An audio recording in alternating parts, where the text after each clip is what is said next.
Welcome friends to another 40k video. Today we join Angron and look at what he went through after he was scattered out into the void through Chaos's manipulation, and when he woke he was a slave on New Syria. He stands with hundreds of others. They are owned by slavers. Above him an audience watches within the amphitheatre. Then large circular vents built into the sides of the walls twist open, and a torrent of brackish liquid slices down onto the ground. The tang of the fluid fills the boy's nose. It's acid, and they all flee from it. They help each other in the early running. It doesn't stop, and the cigarette they stand on gets smaller, and the slaves, who are helping each other, become enemies. Even several together can't bring down Angron, and he knows by instinct how to disable them. He fights not to kill, but survive. Then there is only a final step. The acid is filled with what's left of slaves. The last of them, a big brute of a man, beats his fists bloody against the boy, until, in his anger, the child wrenches him down, and the air fills with the sound of agony. The man is only half submerged. His torso, head, and arms remain above the surface of the acid, wildly clutching at the boy's legs. His strength evaporates, and Angron cries victorious. He's asked his name, and does not have one, so it's asked where he was found, and then he's dubbed Angron, Child of the Mountain, in the old tongue. Behold, Angron Thankkur, your newest combatant, and soon to join the games and spill blood upon the red sands for your amusement, it is announced. After arming himself, Angron is once again forced out to the arena. All that stretches before him is a bowl of sun-baked earth, cracked and coated in wisps of gritty dust. They are surrounded by thousands upon thousands of people, more than there were to watch the slaves die climbing the pyramid. They are packed into towering banks of tiered seating until they are full to bursting. As Angron looks on, a man dies, and the strongest of the remaining gladiators are formed into a pack, butchering the weak. One attacks the future World Eater's Primarch, and his counterblow is a punch that leaves a hole in the man's chest. Angron then takes that man's axe. He cannot hear the crowd clearly as he fights. They are a distant roar, like an ocean crashing against the shore, and he feels them like heat against his back. The heat flares every time his axe takes a life. He slays the last, and the crowd chants his name over and over. Any hesitation is gone. His blood is thunder in his ears, and he swings the axe. After his victory, Angron asks an older man called Anomaeus who the crowd is, who revel in the hurt of others. He calls them monsters, and Anomaeus says to Angron that he has never seen where these people have to lay their heads. Angron says he has the slums, and Anomaeus explains that they fight with too many others over less than there was before, and that they feel trapped. Anomaeus says they need to know there is someone lower than them. Watching the gladiators fight whilst they live is all the power they will ever have, and he tells Angron to spare them his anger, save it for those that deserve it. Angron is now 10 years old, but is a match for any larger man. His mind is sharper to anticipate what the others will do. The killing antagonizes him, because here it's not fighting for survival, and over time he sees the crowd differently. He does not hear jeers but adulation, and those he faces he forges bonds with, blood bonds. Sometimes there are death matches, other times there aren't, to preserve the gladiators so that combatants can fight each other to entertain the masses, build up feuds between them and things like that. Every win gives you a twist in your triumph's rope. Angron's is red. He gives them to his brothers and sisters for honour. He and his brothers face a girl. She seems harmless till she unleashes her psychic might. His comrades begin to fall to her in the arena. She tears with her mind and unleashes flames. When Angron reaches her, no others are standing. They're just gone. He can only burn with hate for her now. Under her power, his mind catches fire, but he presses on and grabs her by the throat. She continues to attack until he can see his bones through the charred meat of his arms. And soon she stops struggling, and then the fire leaves his skull. Angron wakes, and he knows the effects of the High Rider's narcotics. This dose he has is larger than what he's had in the past. As he has grown, they've needed to give him more and more. Hex, another gladiator, tells him where he is. A Yuntug worm, says Hex. They've put us in a damn Yuntug worm. Angron has heard of this before.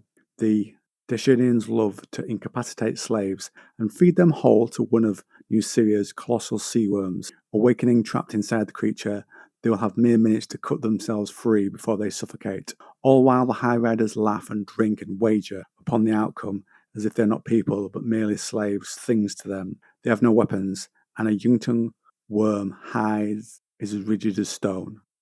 Angron tries to push through in the creature's stomach lining.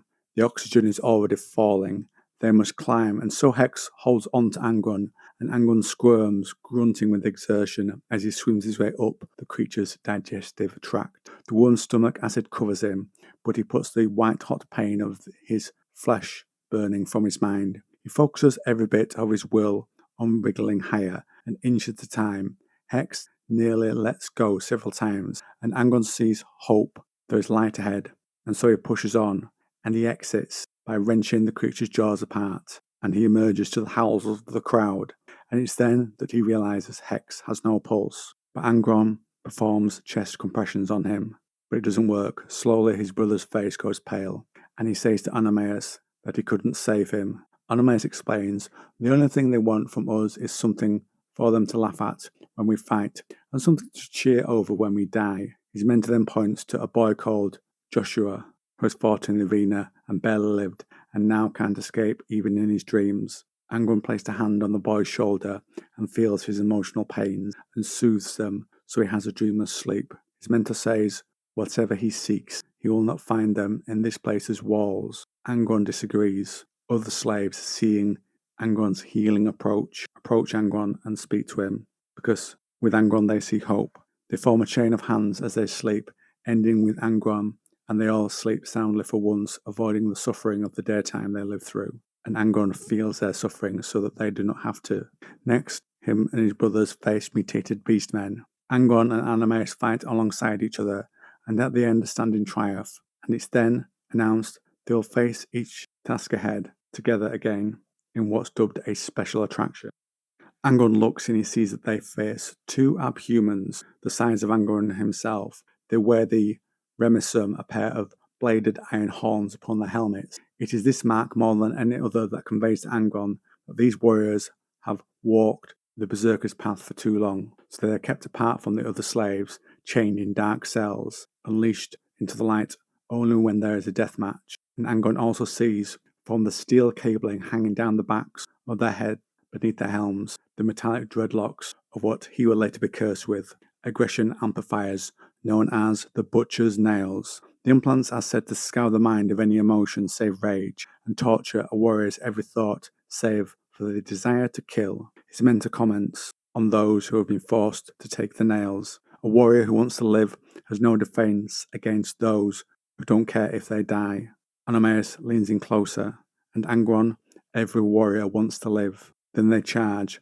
Angron gasps at the pain that racked his body when one of the lashes hits Angron's side, and dread fills him as he watches Anomaeus struggle to survive the assault. And Angron fights side by side with his fellow warrior, striking and hacking and blocking the killing blows meant for one another, with all thoughts of themselves left behind.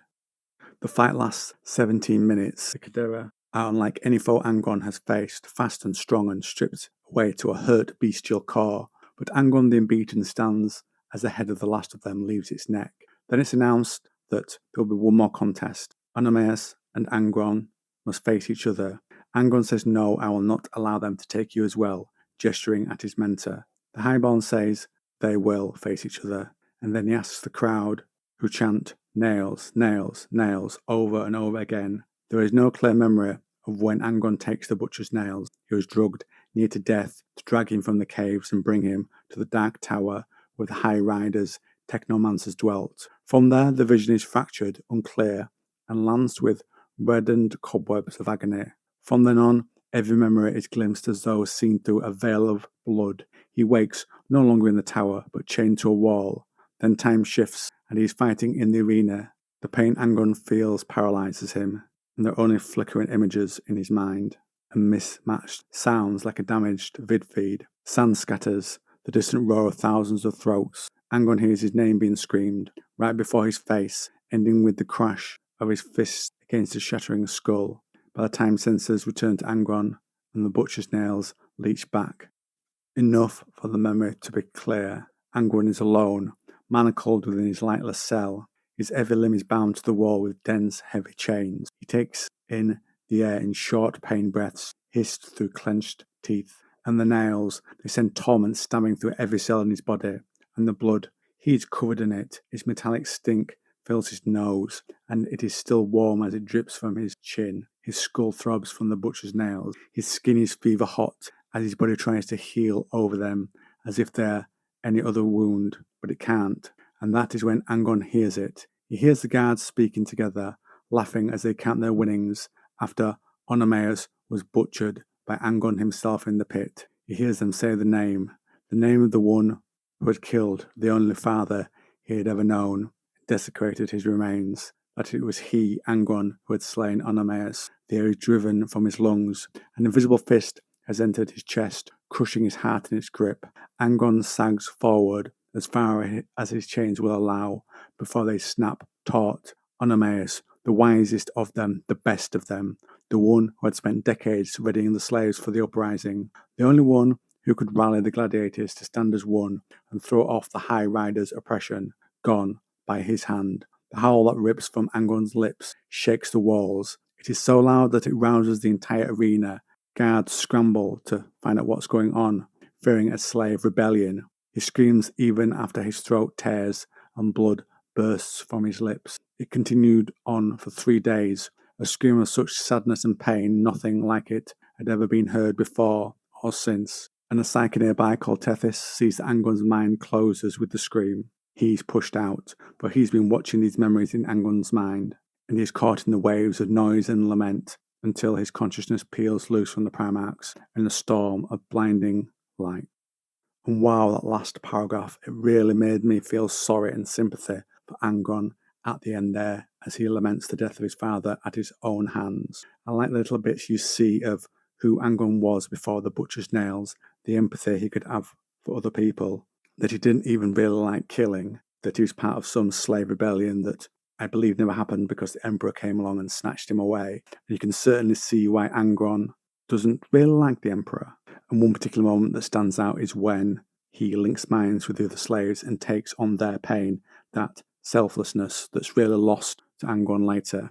Angron who forces his butcher's nails on himself into his sons because it's the only way he can seem to cope and carry on with his life after all the pain and loss that he has suffered. So yes, a really good tale there from his Primarch novel. And one more little historical link, a link back to ancient terror you could say, and it centers around his mentor, his father figure, the best of them, Onomaus. In our world's history, real history, Onomaus, I believe, was the name of the man who trained Spartacus at the gladiatorial training school, or Lutus, in Capua in Rome. So it was the name of a real man who did those things for Spartacus, as this one did for Angron. And on that note, friends, I'll end today's video.